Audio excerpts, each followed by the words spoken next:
Hello. Hello, how are you? We're a bit bedraggled today. Just a bit. It's been raining all morning and this is the first bit of sunshine. Yeah, now the sun's come out and I'm squinting. Anyway, welcome to this week's video. Breakdowns. Yeah, we had our first big breakdown, didn't we? Silver Propeller Challenge. Did 2 Silver Propeller Challenges. Well, I wasn't going to spoil it for them. And saw the rake boat. Rake boat? All within about 48 hours. It was a very busy 48 hours. Why old rake boat? Hey ho, you'll have to watch and find out. But you know the score. Push the button, ring the bell. It's free to you and me. And but it's you and me that's more important. Of course. No. We'll see you at the end. Enjoy. See ya. We're just coming up to Cosley Tunnel. It's 300 and something metres long. We'll have a look at the sign as we get a bit closer. 360 yards. So 360 yards. So we ran along this piece of towpath yesterday, and as we were coming towards the tunnel, I initially didn't see the towpath through it, and all I could see was all the steps up above it, and I was like, no! Actual sign's hidden a bit. Oh yeah, I can't see the sign, it's hidden in the undergrowth. We'll have a look at the one the other end as we come out. There's another one, there should be another one. Yeah. But yeah, so as you'll see as we get a bit closer, there's lots of steps that go up over. But there is a towpath through it. It was a little bit uneven because obviously it's cobblestones and it's got a few puddles in places. Would advise you make sure you've got a light with you. We used our phone torch if you're going to go along the towpath, because make sure you don't drop it and kick it. Yeah, like I did, because it is quite dark right in the middle and you do want to be seeing the uneven surface. Signs hidden in the bushes, we can just about see it though. So it is 329 metres long, should take 7 minutes to travel through. As you can see the other end of it. There's a horrible stench coming out now, isn't there? Blue tink. But yeah, it's not a bad tunnel, it's reasonable size, no issues. No, it didn't smell, but we weren't on the boat moving the water yesterday, we were running. So yes, here we go, through another tunnel.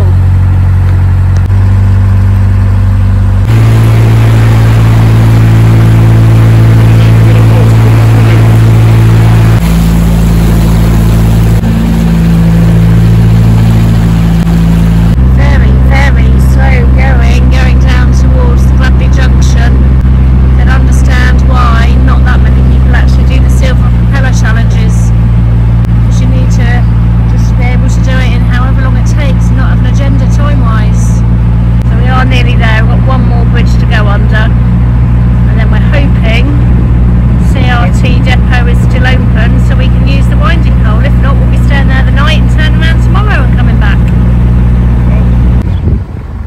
So if you can just see up ahead of us, there is a CRT workboat. It's got big rakes on the front, just raking all the reeds out at the bottom of the canal. Hopefully once we get there we can get a better closer up shot of them. Here we are at the end of Bradley Junction, another Silver Propeller Challenge completed. For the wedges, for the gates. Yeah, you can see parts of gates being made there. Like we said, this is where the gates get made. See the workboat there now. All the rubbish they've got out of the canal today. Just going to turn around and get our photograph. So,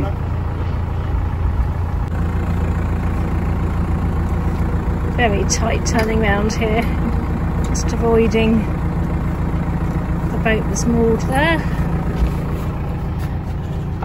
And we're nearly round. It's not going too well, is it, honey? You can tell he's not happy, he's not even talking to the camera. So we stopped to clear the prop off because that was full of rubbish, which we got a good half bin bag of rubbish off of. Started trying to move again and the throttle's not working, it's jammed. So Paul's taken it apart in case it was something simple. But unfortunately, it's not a simple fix. So we've called RCR and we're just waiting for them to come out.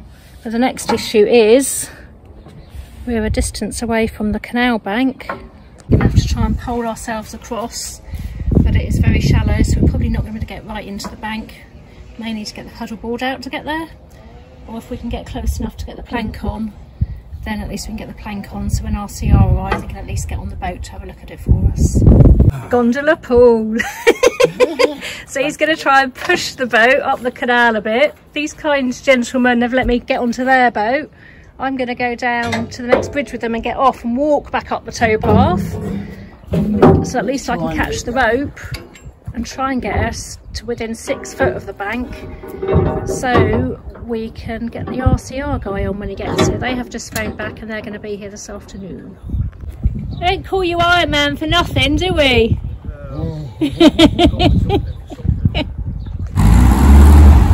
So I've just got off the boat there. A kind gentleman gave me a lift down to the bridge. I'm now going to walk back along the towpath, probably about half a mile, not far. Paul was punting the boat up the canal as I left him, so let's go and see how far he got. So giving an annoyed man a job to do, oh my goodness, does he do it? He's punted the boat at least a quarter of a mile, if not half a mile, up the canal.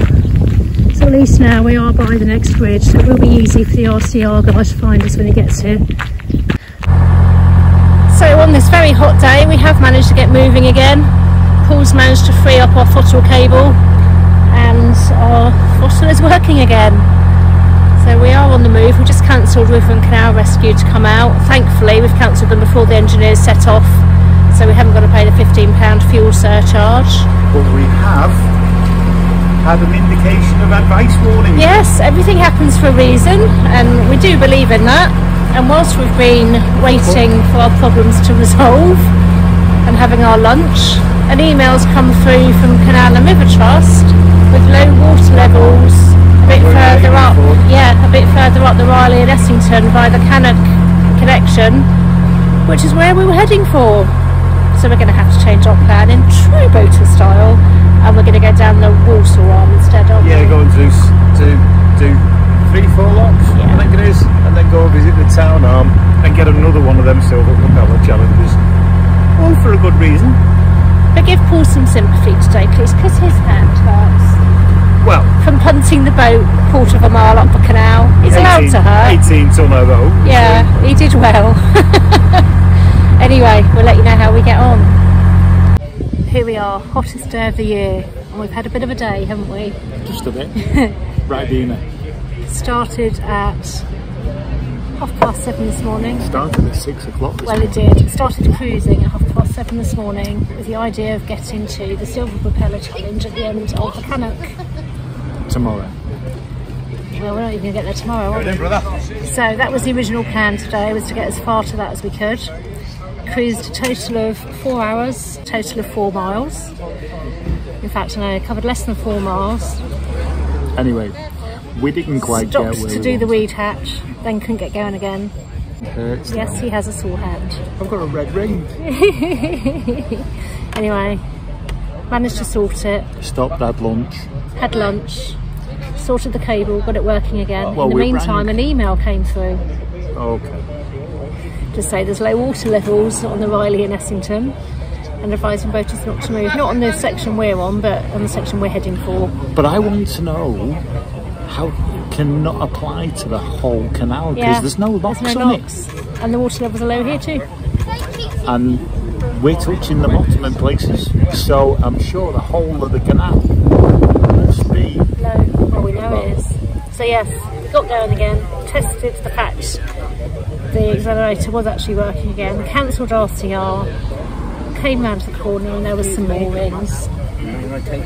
You can take our glass, thank you very much. Paul suggested we stopped at the moorings, which we've done. We then realised it is next to the United Kingdom pub.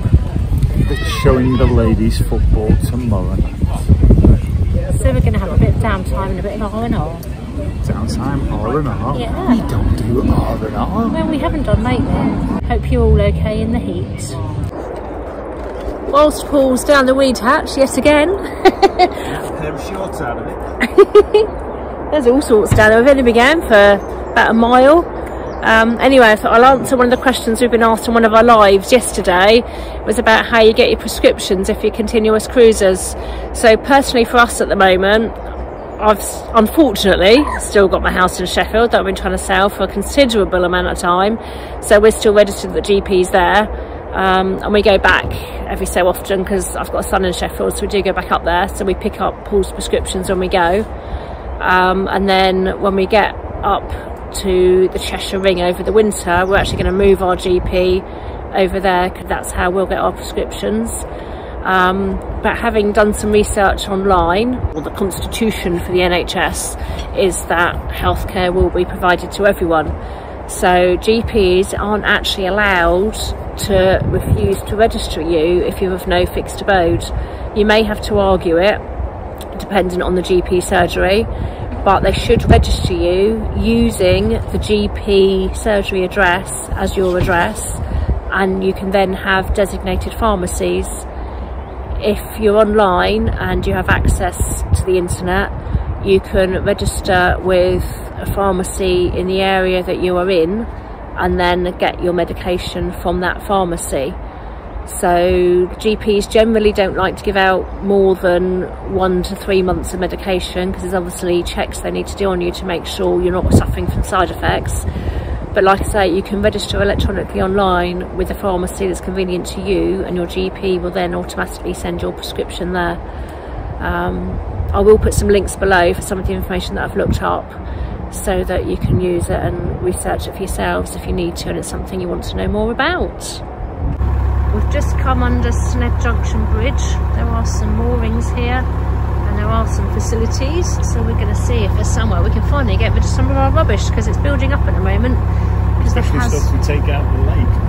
Yeah, we've got a bin liner full of stuff already this morning. We've only been going for an hour, just over an hour. Bin liner full of stuff Paul's had to stop and pull off the propeller. And we've also got a bag of rubbish and a whole bin liner full of recycling because we're really struggling to find recycling facilities around this area at the moment.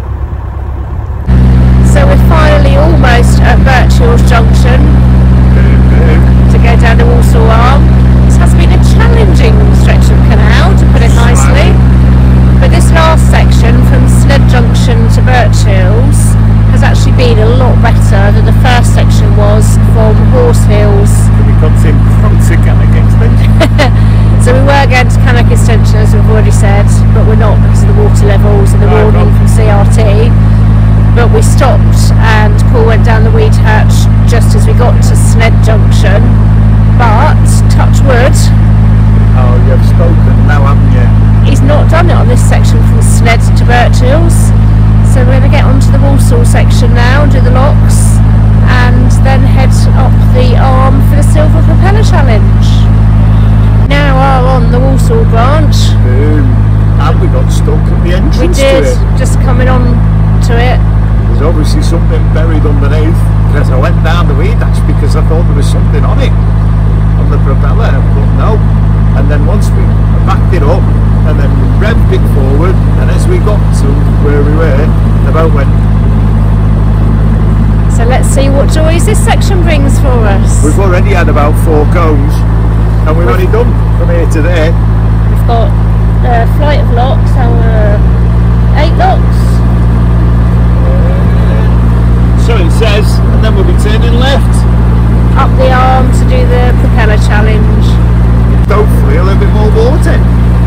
It is looking a little bit better water levels wise, but I think it's going to be worse debris wise. We've already seen a shopping trolley. And then 4 cones. And the cones. So, like I say, let's see what it brings. Here we are at the top of the Walsall flight. The stench coming from the water isn't very pleasant, obviously, because it doesn't get moved very often and it's stagnant with all the heat we've had. This lock looks fairly full, which is good because the water levels aren't great, so we shouldn't have to use too much and shouldn't struggle to get into it. There are facilities here, and I'm going to see if we can get our recycling in that bin over there because there was no recycling at the previous lot we stopped at. In a matter of minutes, we've gone from over a foot below water levels that are needed to excess water levels. They're actually going over the bywash there. So there's plenty to get through the locks, which is good news. Not sure what's gone wrong with the management of the water in this area, but like we've said, we've just come off of the Riley and Essington branch, which was at least a foot below where it should be, and really struggling with water levels, onto the Walsall branch. And you can see there's an excess of water here and it's overflowing in between locks. The gates in this area are made at Bradley Workshop, which is at Bradley Junction, where we were on the Silver Propeller Challenge a couple of days ago. It's been fairly painless. We're almost at the bottom of the lock flight. We're currently at lock number 6. There's only 2 more to go. And there's this picturesque old warehouse building. You can just make out the arch underneath the building, just to the left-hand side of the canal. And then there's a large glass area in the middle of the building, so it obviously used to be some kind of wharf. We're thinking it could possibly have been the old Stanley foundry. Now we're down at the next lock and closer to the building. We can see that in fact it is the old Smith's flour mill, and now a complex of flats.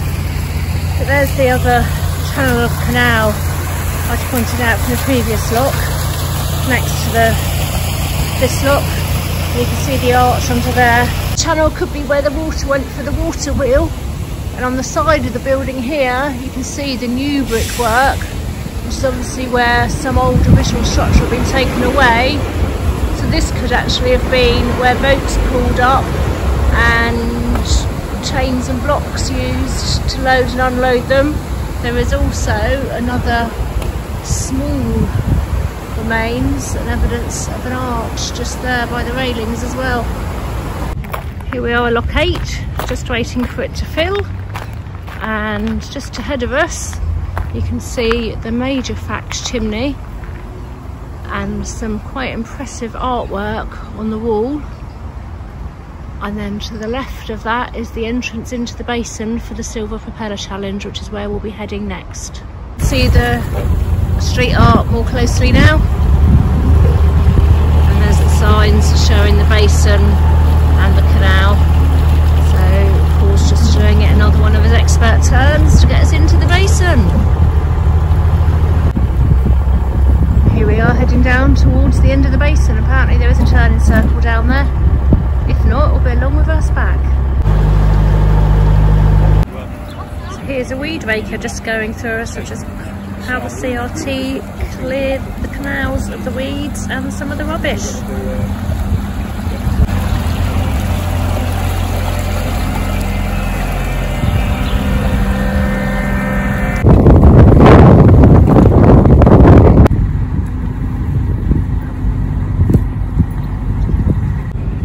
Smaller craft with the rake on the front, and then the larger one behind that they're putting the rubbish they pull out of the canal into.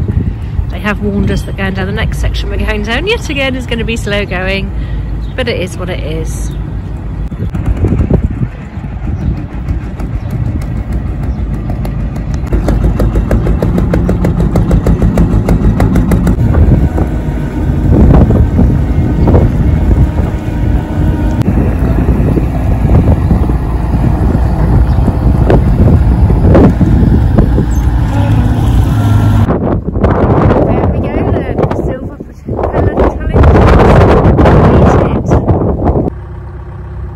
Enjoyed that.